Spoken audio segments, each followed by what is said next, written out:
What's going on, you guys? Ozone 1414 here, right there. So today I'm going to try to make something for you. This is actually only the second time I've ever made this, so I'm not really sure if this is going to turn out good. First time I made it, it turned out really good, so keeping my fingers crossed. So today what I'm going to be making is a baked apple. Now, I've seen a lot of videos on how to do this. Everyone has their own recipe and their own way of doing this, so basically what I did is I took bits and pieces from all the different videos that I saw and kind of came up with my own thing. So the first thing we're going to do, got an apple here. This is a Brayburn. These are my favorite apples. Now I'm going to core the center of this thing out. Now if you have an actual apple corer, you can use that. I've seen plenty of people do that. But for me, I like to use this, which is a vegetable peeler. And the reason I like to use this is because you don't want to really go through the bottom of this. You want to keep that intact, so when you fill it, all the stuff inside doesn't come out. So right now I'm just going to core this thing out. Pretty easy to do. I want to get all those seeds out.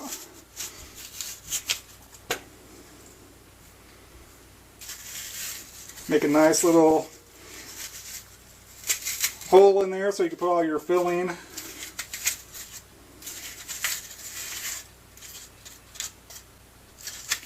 You should get all those seeds.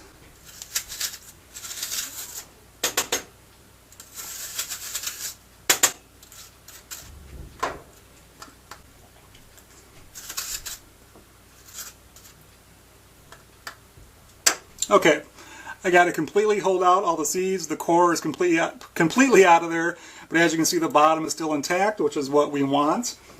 Okay, now we're going to make our mixture. Now for this, you can use any number of things. What I'm going to be using is, first you need sugar and a cinnamon mixture, but I'm not going to use, real sugar. I'm trying to cut back on my sugar intake. So what I'm going to be using is Splenda. Like I said, I've made this one time before. It turned out pretty good. Now, I don't have exact measurements for this, and you really don't need exact measurements. I'm just going to throw some in a bowl here.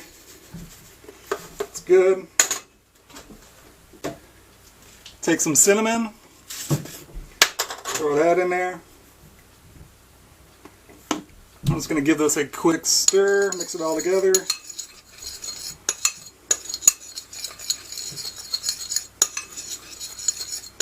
Okay.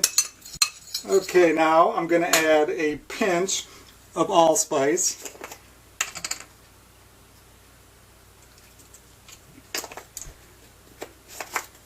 And a pinch of nutmeg.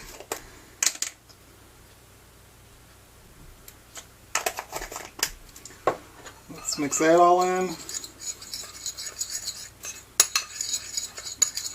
Okay, now if you just wanted to leave it like this, that would be fine.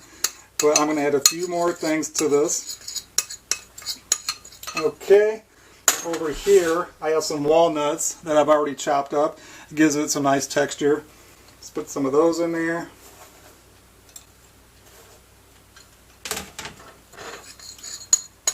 Okay, it's coming along nicely. Now the last thing I'm going to add to this are some raisins. Like I said, you don't need exact measurements for this. Kind of eyeball it. Just don't go crazy and put too much of any one thing in there. Okay, got some raisins. Get those nice and coated in that mixture.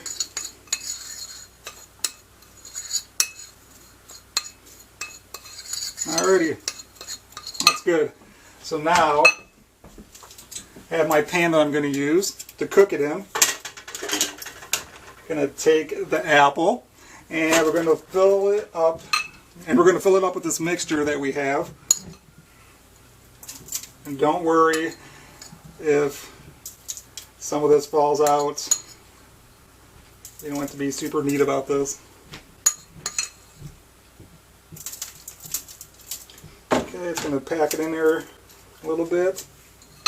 Next thing we need is butter. Top this off with just a little bit of butter.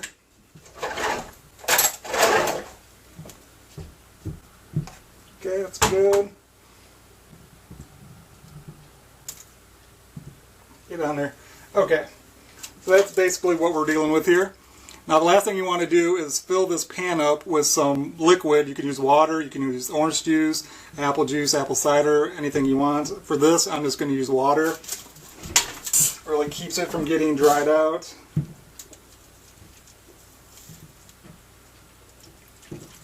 That's good.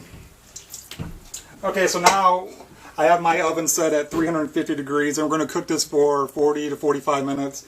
I would say once you get to like the 40-minute mark, you might want to check on it, because you don't want this thing to get too soft, because then it'll collapse and you're basically just going to have applesauce, and that's not what we're going for. So I'm just going to throw this in.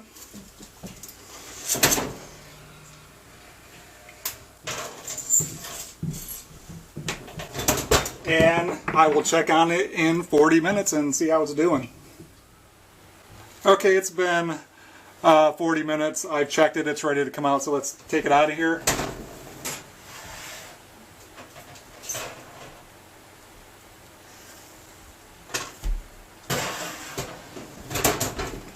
Okay. As you can see, the skin is peeling off of it. There's still some liquid in the pan, and it is ready to go. I'm actually going to let this sit here for, I don't know, 5 minutes or so, let it cool down a little bit, and then I will put it on the plate, cut it open so you guys can see what it looks like. So I'll be right back. Okay, so now I'm going to put the apple onto the plate and cut it open so you guys can see what it looks like on the inside.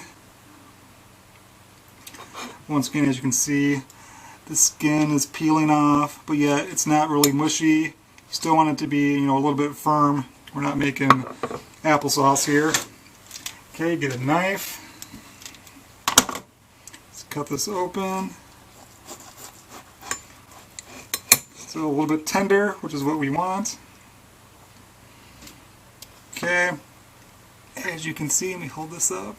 Get all the filling, the sugar and cinnamon mixture with the walnuts, the nutmeg, the allspice, the raisins. It's really good. It smells really good too. Now what you can do from here, you can eat it just like it is, or you can have it with some vanilla ice cream. Personally, I like it with some sugar-free Cool Whip. Like I said, I'm trying to cut back on my sugar intake. So let's take a little bit of this.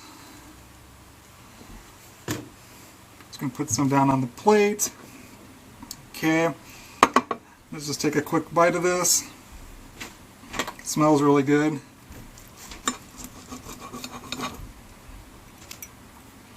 Okay.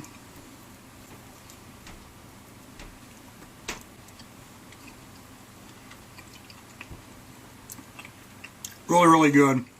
So there you go, baked apples. It's really easy to do. You saw me, you don't need to measure really anything. Just kind of put the things that you like together. Like I said, I will use Splenda.